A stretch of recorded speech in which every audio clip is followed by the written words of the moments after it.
rappelle, je me rappelle. Oui, mais c'est le cordon général. Alors, comment va la famille alors? Tout le monde se porte très bien. Ok. Je suis encore dans des petits ajustements techniques.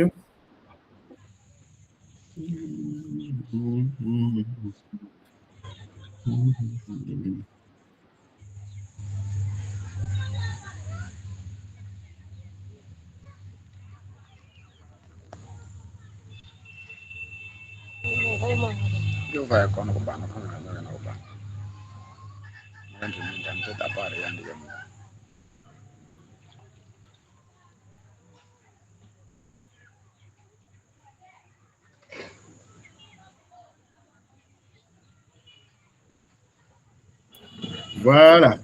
Donc, aujourd'hui, nous allons parler de la préparation de la relève. La relève, la relève. Vous étiez là, est-ce que vous étiez là hier? Allô? Oui, monsieur Zazie. Vous étiez là hier? Oui, hier j'étais à la réunion. Voilà. Donc, nous avons dit que le thème d'aujourd'hui, ce sera la préparation de la relève.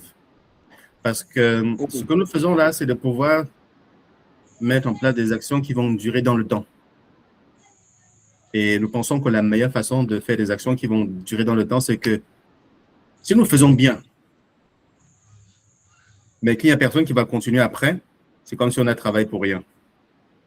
Du coup, c'est important de préparer ceux qui, après nous, vont continuer à faire, mais surtout bien faire ce que nous avons commencé. Parce que les générations passent, la façon dont les problèmes se présentent sont différentes. Mais à vrai dire, au fond, c'est toujours les mêmes problèmes. Et dans le cas des pays en voie de développement, la plupart des difficultés sont toujours reliées au développement. Donc, dans les prochaines générations, ça se peut qu'il y ait encore des gens qui vont avoir besoin de boire de l'eau, de trouver de l'eau à boire. Ça se peut qu'il y ait encore des gens qui ont besoin de se soigner.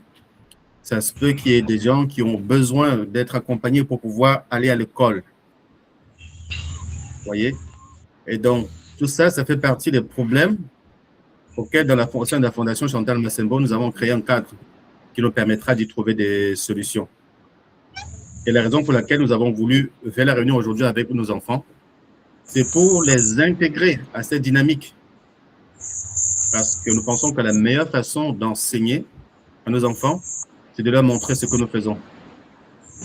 Ah, la nuit est déjà tombée, monsieur Luzono? Oui, il est 18h, mais je vais allumer. Je vais allumer. Là, je suis en train d'allumer pour mon élevage de poulets de chair. Je vais allumer. Oh, vous faites l'élevage des poulets de chair. Super. Je fais l'élevage des poulets de chair, l'élevage de cochons, l'élevage de pigeons. Bon, je suis en fait un éleveur. Excellent. Et vous êtes dans quelle ville? Je suis en province, dans la province du Kwilu, en République démocratique du Congo. Waouh. Félicitations à vous. Esther Kwissa. Est-ce que vous pouvez mettre un peu la caméra qu'on les voit? Oui, je peux le faire. Euh,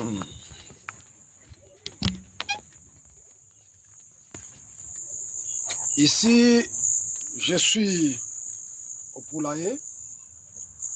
Oui. Donc, j'allume pour le petit poussin. Les petits poussins ici, qui ont une semaine pratiquement. Oui. De l'autre côté, j'ai déjà des poulets à maturité qui donnent le queue. De l'autre côté, nous en avons ceux qui ont pratiquement 1 mois et demi. Wow.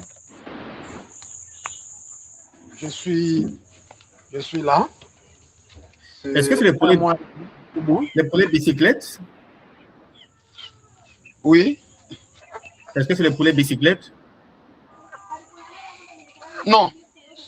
C'est le poulet de chair. Wow. De cette race. Uh-huh. Je ne sais pas comment. Il commence déjà à faire noir. Je peux vous montrer maintenant, comme vous demandez, les porcheries. Là où nous Mhm. sommes, hein, il y a un peu de lumière. On peut voir toujours. Là, je suis dans des porcheries. Ouais, il y a quelqu'un qui dit bonjour. Oui, je suis Le grand, dans des... le grand qui dit bonjour. Je fais plus l'élevage.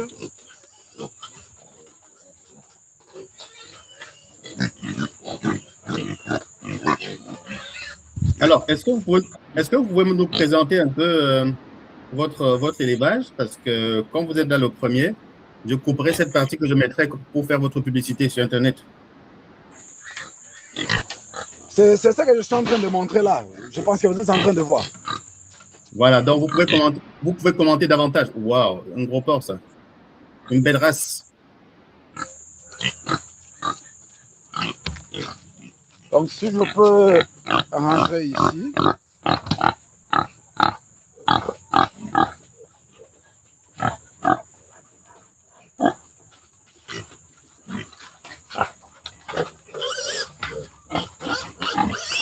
Ici, c'est premier mise bas. Mhm. Même ici. Deuxième mise bas. Wow. Ceux qui ont l'âge de 3 mois pratiquement, 2 mois et demi, 3 mois. Mhm.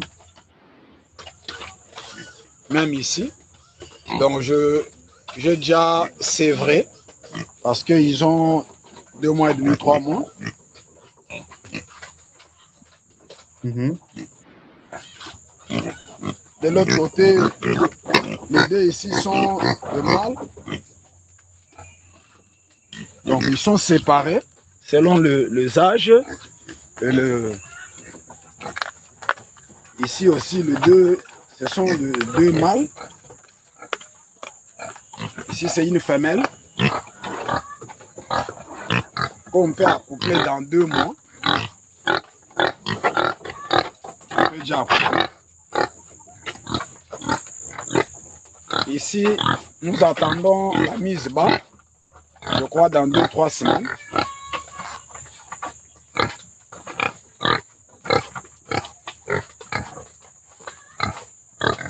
Allô? Oui, j'ai enlevé mon son parce que l'image va toujours là où il y a le son. Donc, j'ai enlevé mon son, comme ça, on va pouvoir voir votre image jusqu'au bout. Oui, ici, c'est aussi un mâle. Donc, je vous écoute. Ici, il y a mâle et femelle, mise en accouplement.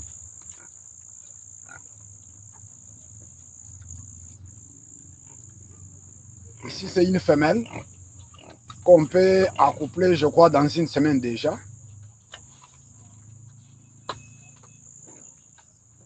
Ici aussi, c'est une femelle qu'on a déjà accouplée il y a 1 mois passé. Donc là, c'est l'élevage des cochons. De l'autre côté, on a l'élevage de canards. On a l'élevage de canards ici.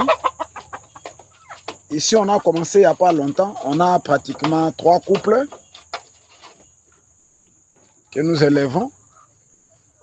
Du côté poulailler, en haut, il y a l'élevage des pigeons. Il y a l'élevage des pigeons là-bas. Mais il serait difficile de le voir bien parce qu'il fait noir et par rapport à leur emplacement. Donc c'est ce que nous faisons dans l'ensemble. On a aussi même l'élevage des lapins ici. Nous avons même l'élevage des lapins.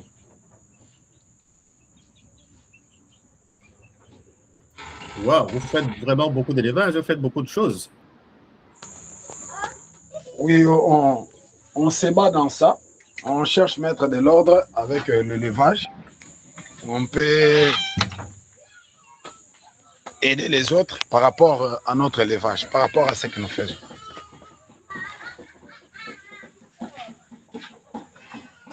Wow, félicitations, c'est un grand succès. Merci beaucoup.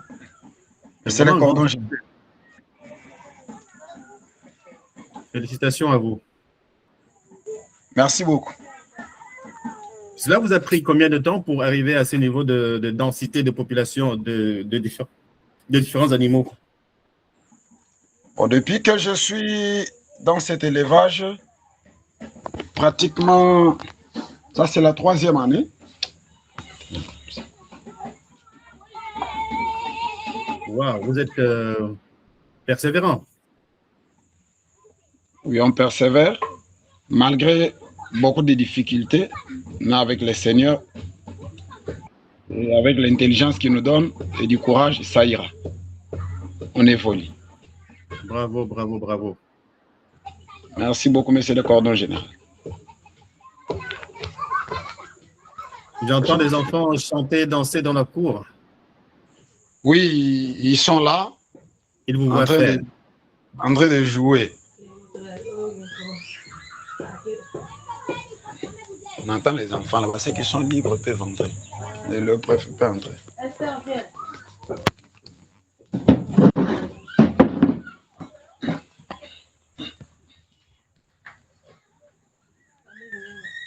Monsieur Koumalo, bonjour.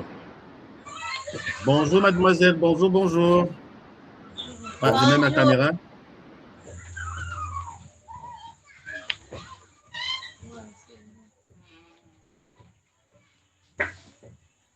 Bonsoir, madame. Bonsoir, bonsoir à vous. Bonsoir, Cordon. Et là, c'est madame mon épouse et c'est notre fille. OK. Comment allez-vous? Nous allons bien, Cordon. Super, super, super. Je remarque que vous avez toute une industrie à la maison. Wow, bravo, parce que je sais que c'est le travail de toute l'équipe. Merci beaucoup. Wow. La petite avait sa joie de vivre. Madame avait les bonnes nourritures. Oui. Super, super, super. Vous avez dû vous former pour ces différents types d'élevage ou comment vous avez fait? Monsieur Bon, Lozolo. on prend de petites formations en ligne, mais bon, on a commencé à se débrouiller avec l'élevage depuis les bas âges. Moi, je le faisais déjà, je maîtrisais l'élevage. C'est comme ça qu'on se donne. Et maintenant, on a initié tout le monde et les enfants. On travaille ensemble. Si papa n'est pas là, maman est là et les enfants. Si maman n'est pas là, les enfants s'occupent de l'élevage.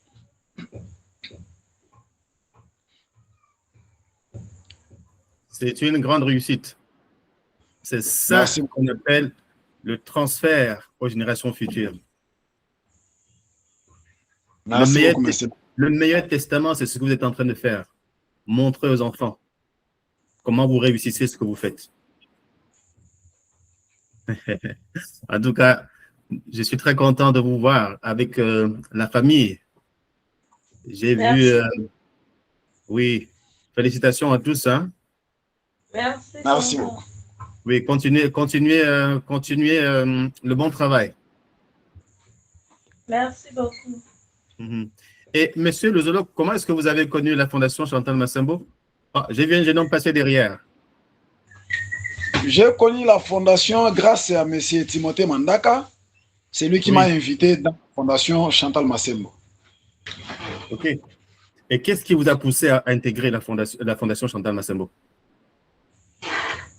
Bon, ce qui m'a flatté d'abord, ce sont de partage ensemble, ce que nous sommes en train de faire dans des réunions. Je suis en train de bénéficier de l'expertise des uns et des autres. Le vivre ensemble me permet de bénéficier de l'expérience, aussi bénéficier de l'intelligence des autres. Excellent. C'est exactement ça le modèle. C'est là le modèle de l'espace volontaire. Faire en sorte que tout le monde vienne, chacun vient apporter un peu de ce qu'il connaît. Voilà. Avoir de nouvelles connaissances, rencontrer de nouvelles personnes qui ont des expertises différentes. Vous avez sûrement rencontré des gens même de la République démocratique du Congo avec qui vous pourrez échanger sur vos méthodes de travail parce que dans un environnement précis en général, les méthodes de travail peuvent être similaires parce que c'est les mêmes conditions atmosphériques. Si c'est par exemple M. Koumalo du Tchad, c'est sûr que l'élevage qu'on fait au Tchad, ce n'est pas les mêmes circonstances, ce n'est pas les mêmes conditions atmosphériques que ce que vous faites en République du Congo, donc ça peut être différent, vous voyez? Oui. Cela dit, dans d'autres domaines, M. Koumalo peut toujours partager ses expertises avec vous en cas de besoin. C'est pour cela que nous avons créé l'espace volontaire. Surtout ça, monsieur le coordonnateur général. En tout cas, merci beaucoup pour votre présentation, hein, c'est très apprécié. Merci beaucoup. Voilà. N'oubliez pas de partager le lien de la discussion, le lien de la réunion dans vos différents groupes pour que le maximum de personnes puissent se connecter avec nous. D'accord, merci beaucoup. Ça, je vais le faire sans erreur. Voilà, merci. Merci. Monsieur Emmanuel Kounda, bonjour. Oui, bonjour Cordo. Bonjour Cordo. Bonjour à vous. Monsieur Alan Badman, bonjour.